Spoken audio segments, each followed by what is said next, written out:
જય ગૌ માતા મિત્રો, હું છું અમરસિંહભાઈ સોલંકી.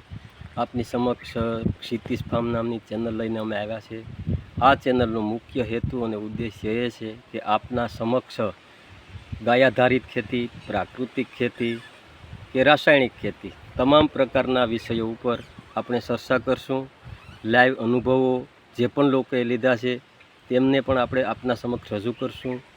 ખેતીવાડીના તજજ્ઞો દ્વારા કહેવાયેલી વાતો એ પણ આપના સમક્ષ રજૂ કરશું. તો આવી અવનવી વાતો લઈ અમે તમારા સુધી પહોંચાડશું. તો મિત્રો, આપ બધા અમારી ચેનલને સબસ્ક્રાઈબ કરજો, લાઈક કરજો અને ચેનલને આગળ વધારજો, અમને સપોર્ટ કરજો. આજે એક સરસ મજાની માહિતી હું તમને આપું છું. આપણે શેઢે ખાતરની ફેક્ટરી એટલે અળસિયાનું ખાતર, આ મારા પાકા બેડ છે સિમેન્ટના બનાવેલા. આની અંદર લગભગ એકાદ ટ્રેક્ટર જેટલું કાચું સાણ સમાઈ જાય આ બે બેડની અંદર. તો આ કામ કેવી રીતે કરે? તો 10 દિવસનું જે વાસી સાણ હોય તેની અંદર પાણીનો છંટકાવ કરવાનો.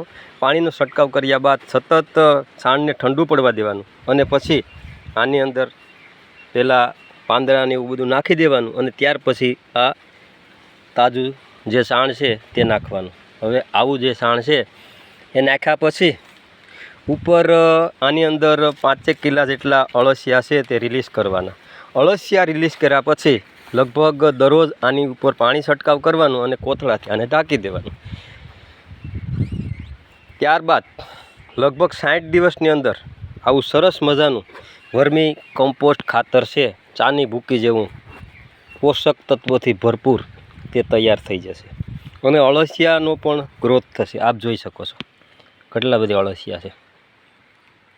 તે દિવસ અને રાત આપણા માટે તે કામ કરે છે.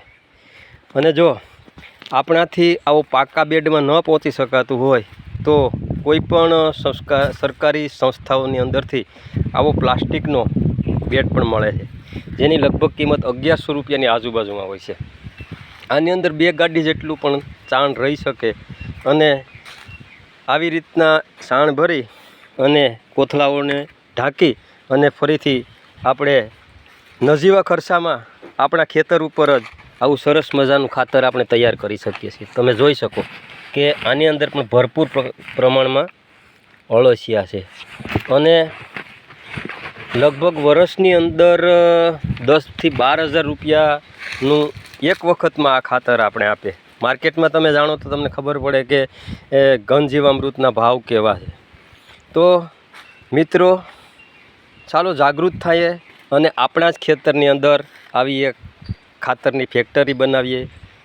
જય હિન્દ, જય ભારત, જય ગૌ માતા.